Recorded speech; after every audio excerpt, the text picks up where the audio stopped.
欢迎来到新兴消息频道，请订阅频道，所以大家不要错过当天最热门的新闻。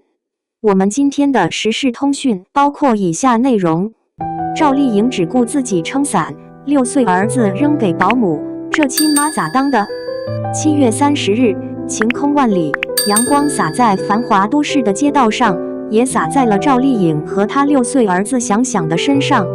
这看似平常的一天，却因为一位网友的偶遇，在网络上掀起了一阵涟漪，也让我们得以窥见这位荧幕劳模生活中温柔慈爱的一面。想想如今也6岁了，时间过得可真快，仿佛赵丽颖结婚生子都还在昨天。这可不是想想第一次被拍到，之前冯绍峰也曾带着想想去游乐场玩，父子俩玩得不亦乐乎。想想眉眼间依稀能看到父母的影子。明星也是普通人，他们也渴望享受亲子时光，给孩子一个正常的童年。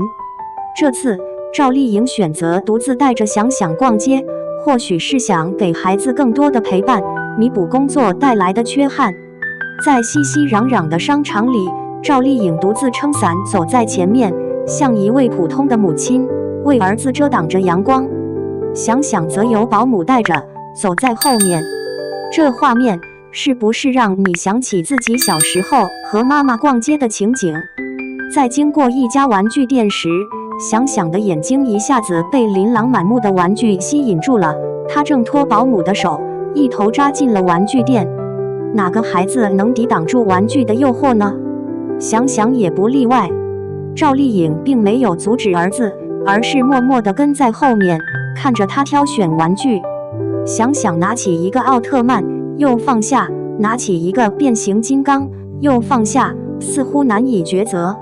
他抬头看看妈妈，问道：“妈妈，哪个好看？”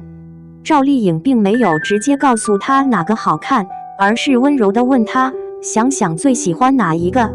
喜欢哪个我们就买哪个。”这简单的对话却充满了母爱。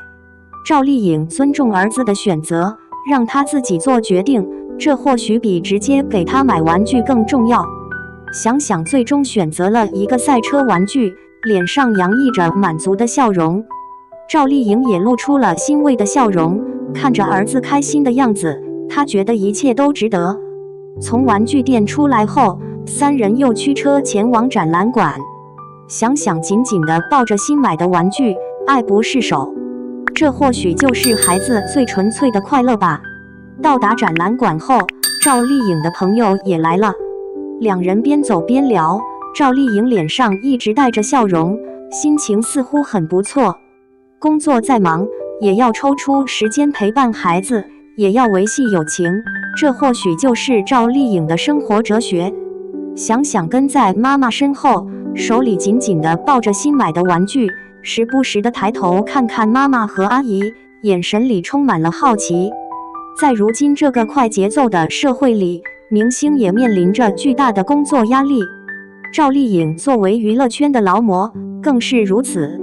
但她并没有因此而忽略家庭，她努力平衡工作与生活，每个月都会抽出时间陪伴儿子，带他出去玩，给他买玩具。在外她是闪耀的明星，在家她是一位普通的母亲。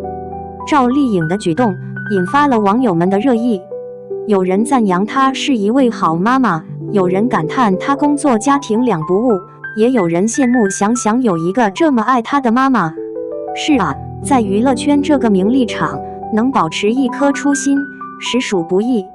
赵丽颖用自己的行动诠释了什么是真正的人生赢家。她不仅事业有成，还拥有一个幸福的家庭，这或许比任何奖项都更珍贵。那么，你又是如何看待赵丽颖的这种生活方式呢？你觉得在如今这个社会，如何平衡工作与家庭才是最好的选择？在追求事业的同时，我们又该如何兼顾家庭和孩子？这些问题值得我们每个人深思。或许我们每个人都能从赵丽颖身上学到一些东西，找到属于自己的平衡点。毕竟，生活不仅仅是工作，还有诗和远方，还有家人和孩子。这次的偶遇让我们看到了赵丽颖生活中真实的一面。她不再是荧幕上光鲜亮丽的明星，而是一位普通的母亲，一位关心孩子、热爱生活、努力平衡工作与家庭的女性。她的故事或许能给正在奋斗的你一些启示，让你在追逐梦想的同时，也不忘珍惜身边的人，享受生活的点滴美好。2. 赵丽颖低调驰援北京暴雨，默默捐赠物资暖到灾区一线。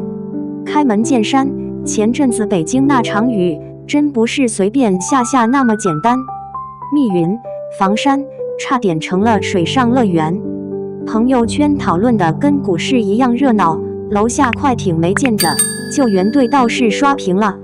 那些谁捐了谁没捐的名单一波又一波，明星名字像彩票号码一样被一遍遍念叨，偏偏赵丽颖藏得最深，名单最下面不吭声，像小时候考试分数榜上那个不爱出风头的学霸，你不盯着看，压根发现不了。其实赵丽颖这个人，戏里戏外好像两副面孔。你要说她事业心重，剧组连轴转，日子过得比外卖小哥还紧凑。可一遇上捐赠、救灾，她反而不抢镜，像打游戏时悄悄给队友加血的辅助。2023年河北洪灾那回，表弟开车压着救援物资直奔灾区，路线比外卖送达还精准。河南暴雨，他捐了100万，不发动态，不发自拍，连个比心的表情都没留。2025年，索性又砸下5000万，专门给听障儿童搞人工耳蜗。你要是不扒新闻，根本不知道他对公益有那么执着。有意思的是，每次娱乐圈出点动静，网友都爱把放大镜举起来。别人家孩子穿校服是朴素，豪门明星穿旧衣服就成了表演。赵丽颖这波低调捐赠，果然也没逃过盯梢。有人调侃，你不宣传，我怎么知道你捐了？有的还真较真，是不是怕被说作秀，干脆啥都不说？说实话，这种舆论场，谁上谁头大。你高调吧，被说炒作；你低调吧，又说你装神秘。网友的眼神比 CCTV 探头还犀利，连明星捐赠的发货单都想看一遍。说到数据，全国公益捐赠2023年超过2000亿，明星占的比例其实不高，但一到大灾大难，舆论风口总能看到他们的身影。像王一博、易烊千玺那种粉丝带头冲锋的模式，刷存在感、带流量，的确能让更多人参与。可赵丽颖这种闷声做事的打法，怎么说呢？有点像老北京胡同里那家不打广告的馄饨铺，门脸不起眼，味道却能让人念叨半辈子。再说救援物资怎么送到密云房山的，有人以为只是物流公司动手指，真不明白一线到底多险。那段时间水路堵，路上全是志愿者和消防员，物资能准时到的多大本事？赵丽颖没发微博，没直播现场，物资却准时落地，这事搁谁身上都挺难得，也难怪粉丝圈里这回安安静静圈粉成了热搜。有时我真觉得，咱们评价明星，总爱拿责任说事。你捐了，别人说你作秀；你不捐，又说你没担当。其实娱乐圈这滩水，比真下暴雨还浑。姚明早年救灾，没见他上台领奖，物资也从不晚点。体育圈和娱乐圈公益风格各有千秋。王霜去年带队支援家乡水灾，连队服都没换，直接一身泥上了新闻。这种干脆利落的风格，某种程度上跟赵丽颖挺像，都是实打实干活，不爱说空话。走回头路说赵丽颖，戏里演的都是苦情小强，戏外却像老邻居一样，默默做事不图回报。他做公益像打游戏刷副本，低调的给全队加分。有人说他不懂营销，也有人觉得他这路子太老派。但你要是真问我，他要是学会了直播带货，边发物资边喊口号，你还会觉得他是那个值得点赞的赵丽颖吗？互联网时代，流量和热度像天上的云，说没就没，能留下名字的不多，能留下好口碑的更少。说到这儿，顺手插播点八卦。前阵子体育圈有个小将，家里低调做慈善10年，直到今年一场比赛输了才被扒出来，网友爆哭，原来你是这种人。你看，真性情的善意，往往都藏在角落里，不吵不闹。赵丽颖也是这样，忙着拍戏，心里还惦记着灾区，没带流量，没带滤镜，做事全靠真本事。你说，明星到底该怎么做公益才不挨骂？搞高调容易被质疑，低调又怕没人信。其实咱们普通人也差不多，朋友圈里转发一条捐款链接，有人点赞，有人冷笑，谁都不是圣母，更没人天生欠你一份感动。舆论场热闹归热闹，静下来想想你自己会不会也被这种看不见的期待绑住手脚？大雨过后，北京天空放晴，救援车撤了，物资堆进仓库，名单上的名字也慢慢被刷下去了。可有些事你没看见，不代表没发生。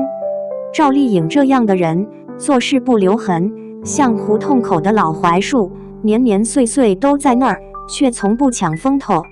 你说这样的人值不值得点赞？还是说你更喜欢那种高调出击，永远在 C 位的明星？别急着下结论，你捐不捐，他高不高调，咱们骂不骂，雨还是会下，灾区还会需要人帮忙。下次名单出来，你会第一时间刷一遍名字，还是先问问自己愿不愿出手？留言区等你，别光看热闹。